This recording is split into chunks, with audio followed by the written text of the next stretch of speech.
Assalamualaikum warahmatullahi wabarakatuh. Perkenalkan, nama saya Kusma Wardani Alnafakhri, NIM 2020-53043, Prodi Sistem Informasi kelas A. Di sini saya akan menjelaskan mata kuliah tentang dasar akuntansi, tentang akun dan manfaatnya. Pengertian akun adalah suatu media untuk mencatat transaksi-transaksi keuangan atau sumber daya yang dimiliki perusahaan seperti aktiva, hutang, modal, penghasilan, dan beban. Dalam pencatatan itu, akun-akun digolongkan berdasarkan transaksi-transaksi yang sejenis. Pada akhirnya, pencatatan dan penggolongan akun tersebut akan digunakan sebagai dasar dalam penyusunan laporan keuangan. Akun T. Pengertian akun T dalam akuntansi adalah akun yang hanya berbentuk seperti huruf kapital T dan bisa dikatakan ini sangat sederhana sekali. Contohnya ada di slide ya. Hanya ada dua sisi. Sebelah kanan menunjukkan sisi kredit dan sebelah kiri menunjukkan sisi debit. Selanjutnya di sebelah atas diisi nama perkiraan. Bisa disebut dengan skontro dalam akuntansi. Adalah buku besar yang dapat disebut sebagai bentuk dua kolom. Skontro artinya sebelah menyebelah. Apa sih ini? Kemudian akun dua kolom. Pengertian akun dua kolom dalam akuntansi adalah akun yang dapat disebut dengan akun skontro. Akun skontro sendiri artinya menyebelah dibagi dua, yaitu sebelah kredit dan sebelah debit. Dan Anda bisa melihatnya seperti contoh akun bentuk skontro yang ada di slide ini ya. Kemudian akun 4 kolom. Akun 4 kolom dalam entry ganda dalam sebuah bentuk buku yang hampir sesuai dengan bentuk dalam kolom saldo tunggal. Satu-satunya perbedaan dalam akun ini adalah kolom saldo dapat dibagi menjadi dua kolom, yakni kolom kredit dan kolom debit.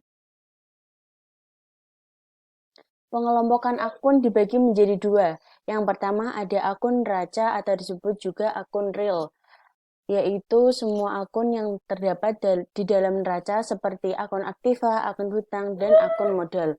Yang kedua ada akun-akun laba rugi atau disebut juga akun nominal, yaitu akun yang terdapat di dalam laporan rugi laba yang mencakup akun pendapatan dan akun beban. Kemudian ini adalah skema buku besar. Terdapat akun real, akun nominal, akun pendapatan, akun aktiva, dan lain sebagainya. Kemudian ada pedoman pengisian akun. Pedoman pengisian akun yang pertama ada aktiva. Aktiva untuk semua akun yang termasuk dalam kelompok akun aktiva. Jika akun tersebut bertambah nilainya, cantumkan di sisi debit. Sementara jika berkurang nilainya, cantumkan di sisi kredit. Kemudian ada hutang. Hutang untuk semua akun yang termasuk dalam kelompok akun hutang atau kewajiban. Jika akun tersebut bertambah nilainya, dicantumkan di sisi kredit. Sementara jika berkurang nilainya, cantumkan di sisi debit. Kemudian ada modal. Modal untuk semua akun yang termasuk dalam kelompok akun modal. Jika akun tersebut bertambah nilainya, cantumkan di sisi kredit. Sementara jika berkurang nilainya, cantumkan di sisi debit. Yang selanjutnya ada penjualan. Penjualan ini akun pendapatan atau penjualan. Jika bertambah nilainya, cantumkan di sisi kredit. Sementara jika berkurang nilainya, cantumkan di sisi debit. Kemudian ada beban. Beban untuk semua akun yang termasuk dalam kelompok akun biaya. Biaya atau beban. Jika bertambah nilainya, cantumkan di sisi debit. Sementara jika berkurang nilainya, cantumkan di sisi kredit. Yang terakhir ada prive atau dividen. Untuk semua akun yang termasuk dalam kelompok akun prive atau dividen, jika bertambah nilainya, cantumkan di sisi debit. Sementara jika berkurang nilainya, cantumkan di sisi kredit. Nah, prive atau dividen ini sendiri artinya pemilik menarik atau bisa dikatakan ditarik untuk biaya pribadi. Kemudian ada buku besar atau general ledger.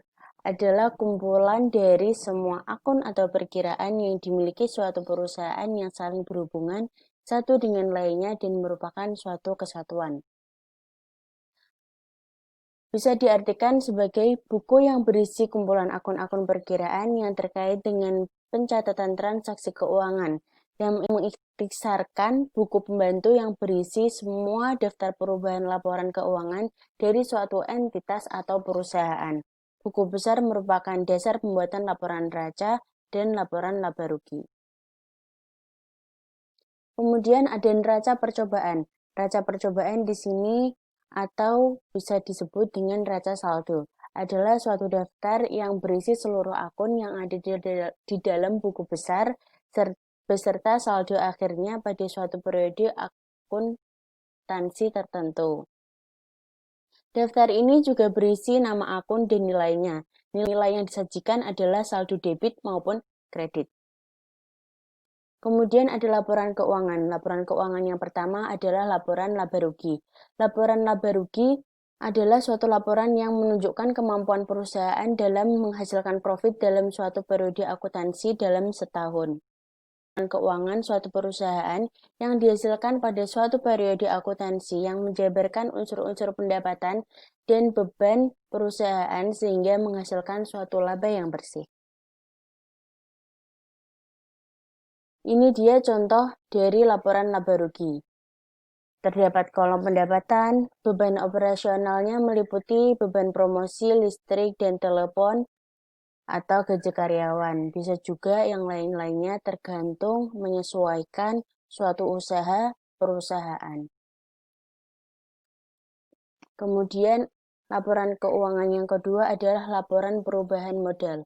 Laporan perubahan modal adalah suatu laporan yang menunjukkan perubahan modal pemilik dalam suatu periode akuntansi akibat transaksi usaha selama periode tersebut.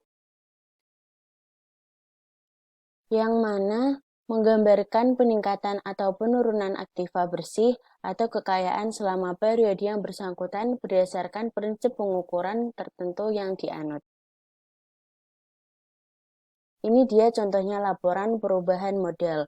Terdapat kolom modal awal periode, laba usaha periode berjalan, price atau dividen, yang terakhir ada modal akhir periode.